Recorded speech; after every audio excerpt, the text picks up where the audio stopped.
नमस्कार मित्रों। सनातन धर्म की व्याख्या के लिए जो शब्द आज मैंने चुना है वह है श्रद्धा। श्रद्धा यह हमारी भारतीय संस्कृति का एक बहुत ही सुंदर शब्द है और भगवद गीता में तो यहाँ तक कह दिया भगवान ने कि मनुष्य, उसकी श्रद्धा ही वह मनुष्य, जिसकी जो श्रद्धा हुई वही वह मनुष्य हुआ। श्रद्धामयोऽयं पुरुषः, यं पुरुषः अयं पुरुषः श्रद्धामयः। तो मनुष्य की पहचान, उसका स्वभाव, उसका व्यवहार, उसका आचार विचार, ये सारे उसकी श्रद्धा से नियंत्रित होते हैं। श्रद्धा आस्तिक की भी हो सकती है और नास्तिक की भी, क्योंकि ईश्वर नहीं है इस बात पर बड़ा दृढ़ होकर के जो रहता है, तो वह भी एक प्रकार से उस दृढ़ता पर जो रहेगा वह भी एक प्रकार से उसकी श्रद्धा ही कहलाएगी। इसीलिए भगवद गीता में नास्तिक का नहीं वरन जो संशयित या संभ्रमित व्यक्ति है उसका वर्णन किया गया है कि जिसे यह ठीक ठीक पता नहीं कि मेरी श्रद्धा कहाँ जा रही है, उसे संशयात्मा कहा गया है। खैर, हम श्रद्धा पर आते हैं। श्रद्धा एक किसी कुएं के जगत पर बैठ करके मोट चलाने वाले किसान की भी हो सकती है और किसी महाज्ञानी महापंडित ऋषि मुनि की भी हो सकती है। श्रद्धा के साथ साथ कुछ और शब्द हैं जो अनायास उसमें जुड़ जाते हैं, क्योंकि वे भी लगभग वही भाव दिखाते हैं, जैसे विश्वास, निष्ठा, आस्था, सौहार्द, प्रेम, मैत्री, भक्ति, समर्पण इत्यादि। इनमें से हर शब्द की छटा कुछ न कुछ अलग है, लेकिन इन सारे शब्द समुच्चय का जो अगर शीर्ष बिंदु माना जाए तो वह होगा श्रद्धा। श्रद्धा जिस प्रकार किसी मनुष्य की होती है, उसी प्रकार श्रद्धा उस समाज की भी होती है और राष्ट्र की भी होती है। तो जैसे भगवान ने कहा कि मनुष्य की पहचान उसकी श्रद्धा से होती है, उसका स्वभाव उसकी श्रद्धा से बनता है, उसी तरह से राष्ट्र का स्वभाव, राष्ट्र की पहचान, राष्ट्र की विचारधारा, राष्ट्र की संस्कृति, यह भी राष्ट्र की श्रद्धा से और राष्ट्र के श्रद्धा स्थलों से बनती है। इसीलिए श्रद्धा स्थानों का इतना महत्व हमारे लिए हो जाता है। अब हम ये देखें कि अगर मनुष्य ने श्रद्धा को छोड़ ही दिया तो उसका जीवन दूभर हो जाएगा, वह दिशाहीन हो जाएगा, वह भटक जाएगा। मुझे कल सुबह जाग आएगी, यह भी एक श्रद्धा है और यह श्रद्धा है इसीलिए मनुष्य सो सकता है, इसीलिए मनुष्य विश्राम कर सकता है, अपने आप को थकान मिटा करके दोबारा अपने उद्देश्य के लिए जागने का वह संकल्प ले सकता है। उसी आशा के साथ ही उसकी श्रद्धा है कि कल वह जागने। इसीलिए हमारे जीवन में श्रद्धा का अत्यधिक महत्व है और राष्ट्र के लिए भी श्रद्धा का महत्व है, समाज के लिए भी श्रद्धा का महत्व है। किसी राष्ट्र की श्रद्धा कैसे तय होती है?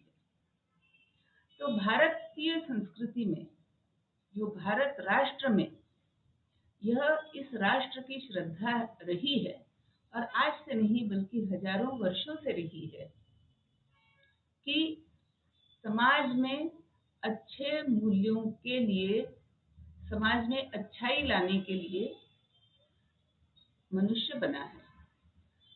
हमारी श्रद्धा रही, एक राष्ट्र की श्रद्धा रही कि मनुष्य का मूल स्वभाव दुष्टता का नहीं, असत्य का नहीं, वरन मैत्री, करुणा, सद्भावना, यही मनुष्य का मूल स्वभाव है।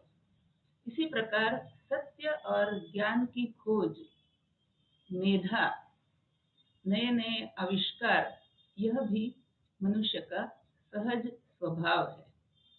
ज्ञान प्राप्ति में आनंद, यह मनुष्य का सहज स्वभाव है।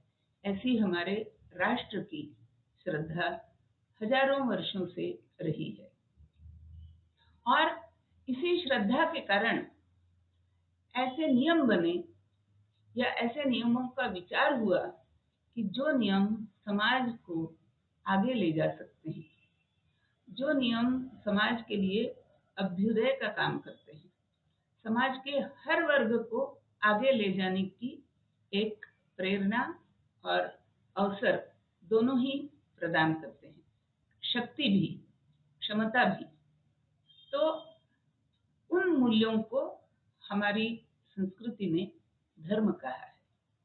और इस धर्म शब्द की व्याख्या या धर्म शब्द के लिए जो मूल्य समाज में बताए, उनमें सत्य है, अहिंसा है, ब्रह्मचर्य है, अस्तेय है अर्थात चोरी ना करना, अपरिग्रह है, संतोष है, तप है, दान है, सद्भावना है, समविचारी होना, यह भी आवश्यक है, पराक्रम है, राष्ट्र के प्रति त्याग, उत्सर्जन, समर्पण, ये सारी बातें और इन सारे गुणों को, इन सारे मूल्यों को हम धर्म की श्रेणी में रखते हैं।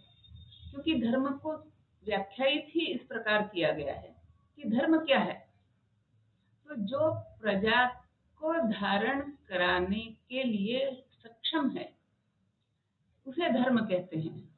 और राजा का या समाज में जो नेतृत्व कर रहे हैं, समाज में जो ज्ञानी हैं, जो समाज में ज्ञान का प्रसार कर रहे हैं, समाज को चेतना प्रदान कर रहे हैं, ज्ञान बांट रहे हैं, उन सबों का यह कर्तव्य हो जाता है कि समाज में उन मूल्यों की प्रतिष्ठापना करें जिन मूल्यों से पूरे समाज को धारण किया जा सकता है।